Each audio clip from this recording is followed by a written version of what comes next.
আকৈন চরপাড়া জামে মসজিদ।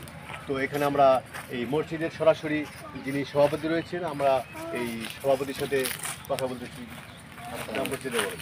আসসালামু আলাইকুম, আমি আকৈন চরপাড়া গ্রামের মসজিদ কমিটির সভাপতি, আমাদের উপদেষ্টা সবাই এখানে আমরা একসাথে আছি।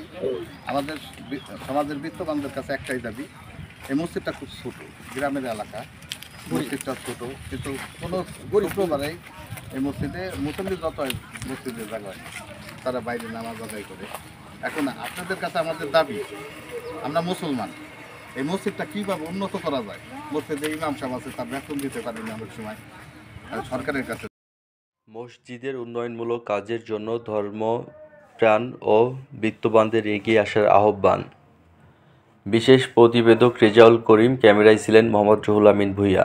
ফরিদপুর সদর উপজেলার 10 নং কৈজুরি ইউনিয়নের পূর্ব আকৈনচরপাড়া জামে মসজিদের জন্য ধর্মপ্রাণ মুসল্লি ভাইদের কাছে মসজিদের উন্নয়নমূলক কাজের জন্য সকলের সাহায্য ও সহযোগিতা চেয়েছেন।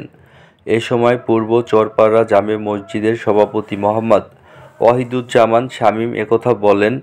এছাড়াও মসজিদ কমিটির সেক্রেটারি মোহাম্মদ এনায়েত হোসেন সহ সভাপতি মোহাম্মদ ফরহাদ শেখ, ক্যাশিয়ার মোহাম্মদ ফরিদ সর্দার, সাংগঠনিক মোহাম্মদ সোহাগ, প্রধান উপদেষ্টা মোহাম্মদ মোসলেম শেখ, মোহাম্মদ মমিন শেখ, মোহাম্মদ আকমদ শেখ, এলাকার ধর্মপ্রাণ মুসল্লিগণেরা মসজিদের কাজের জন্য এলাকাবাসী ও দেশ বিদেশে থাকা সবার সাহায্য সহযোগিতার হাত বাড়িয়ে দেওয়ার জন্য সকলকে সহযোগিতা কামনা করেন।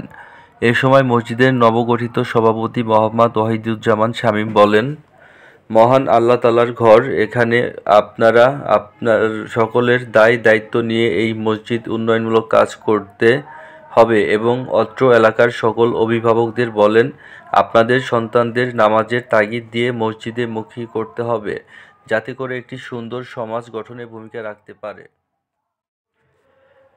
এজন্য অবশ্যই আপনাদের যুব সমাজকে এগিয়ে আসতে হবে এবং মসজিদের কমিটির সকল সিদ্ধান্ত মোতাবেক মসজিদের একটি অ্যাকাউন্ট নাম্বার দেওয়া হলো। এই অ্যাকাউন্ট নাম্বারের বিত্তবানদেরকে আর্থিক সাহায্য সহযোগিতা প্রদানের জন্য দেওয়া হলো 02000216872221, অগ্রণী ব্যাংক, প্রধান শাখা, ফরিদপুর। এছাড়াও নাম্বারটি স্ক্রিনে দেওয়া হবে। ধন্যবাদ। আসসালামু আলাইকুম। বহুত বড় এলাকা, মসজিদে জায়গা অনেক সময় হয় না। মসজিদে যারা নতুন কমিটির সদস্য আছে এদের প্রচেষ্টায় বর্তমান মসজিদ চলতেছে ইনশাল্লাহ। তো এই মহল্লাটা খুব অর্থহীন দরিদ্র এলাকা। তো যাই হোক, বিত্তবান লোকদের যারা আছে এদের কাছে আমাদের একটা দাবি যে মসজিদটা কীভাবে সুন্দর হয়, মসজিদের পরিবেশটা সুন্দর হয়, মসজিদের জায়গা সুন্দর হয়, আশেপাশে রাস্তার পাশে মসজিদের পরিবেশটা কীভাবে সুন্দর হয়, এই দাবি রেখে এবং এলাকার লোকজন এবং বিত্তবান লোক যারা আছে এদের কাছে একটা দাবি যে মসজিদে কীভাবে সাহায্য সহযোগিতা করে, টাকা দিয়ে, জায়গা দিয়ে, যেভাবে পারি সেইভাবে সহযোগিতা করে মসজিদের পরিবেশটা এবং মসজিদটা সুন্দর হয়, এই দাবি রেখে আমি আমার বক্তব্য শেষ করছি। আসসালামু আলাইকুম। আমার নাম মুতালেব, আমরা এই এলাকার বসতি, আমরা সবাই খাইতে খাওয়া অনেক কষ্ট অভাবী মানুষ। আমাকে আপনারা যদি হেল্প করে মসজিদটা দেখে যেতেন কী পরিস্থিতি কী এমন আছে, এই ধরনের মসজিদ এই এলাকার কোথাও নাই। প্রায় সহযোগিতায় যদি আমাকে মসজিদটা ভালো করেন, আপনার জন্য অনেকটা আমরা সবাই দোয়া এবং অনেকটা আমরা খুশি হব। আমাকে মসজিদটা একদম গরিবের মধ্যে, আমাকে সমর্থ নাই একটা ডালাই দেয়া একটা মোজাক কোথার কত জায়গা মসজিদ যায়, বেতখানা মতো শান্তি লাগে, মনটায় কয় ঘরে থেকে বাইরে নেয়। এই দিনে থাকা যাবে না, যাইতে হবে কবরে। মসজিদটা যদি আপনারা যারাই আমাকে এই মসজিদটা ভালো করেন, আপনাদের জন্য অবশ্যই আমরা রহমত করবো এই এলাকার গরিব মানুষ আমরা সবাই। ধন্যবাদ। আপনারা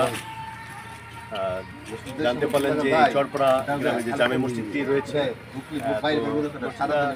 উন্নয়ন কাজের জন্য আপনাদের এলাকাবাসী এবং একদম সরকারি মহলের কাছে তারা দাবি জানাচ্ছেন এই সাংবাদিক মাধ্যমে যে মসজিদে তারা তাদের অনুদান এবং এলাকাবাসী যে যার তরফ থেকে পারেন। তো এই মসজিদকে কমিটিকে যদি সহযোগিতা করবেন বলে এই অত্র এলাকার মসজিদের যারা কমিটি রয়েছেন এবং মুসলিম রয়েছেন তারা আমাদেরকে এটাই জানিয়েছেন। আমি মোহাম্মদ রেজাউল করিম, দৈনিক ফরিদপুর মহানগর বার্তা।